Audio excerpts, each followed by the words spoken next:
আসসালামু আলাইকুম। সম্মানিত ভিউয়ার্স, কেমন আছেন? আশা করি সবাই ভালো আছেন। আপনারা নিশ্চয়ই অনেক উৎফুল্ল। দীর্ঘ একটা সময় পরে জার্মানিতে আপনারা দেখছেন ফেসবুকে প্রায় পোস্ট দেখা যায় 26,000 লোক নেবে, 38,000 লোক নেবে। কিছু কিছু পোস্টে তো আমি দেখি 96,000 লোক নেবে। আপনারা হয়তো মনে করতেছেন এটা একটা অনেক ইজি প্রসেস এবং সত্যিকার অর্থে জার্মানির লোক নেবে। এই জন্য হয়তো আপনারা অনেকে আনন্দ উৎফুল্ল এবং যাদের জার্মানিতে যাওয়ার স্বপ্ন অনেক দিনের আছে তারা হয়তো এই সুযোগকে কাজে লাগাতে চাচ্ছেন। তো তাদের উদ্দেশ্যে আজকে আমার এই ভিডিওটা।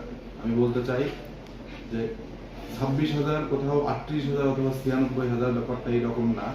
জার্মানিতে লোক নিচ্ছে, অনেকগুলো জব ভ্যাকান্সি ওনাদের আছে। এটা এবং সারা বিশ্ব থেকে, এটা শুধুমাত্র বাংলাদেশ থেকে এরকম না।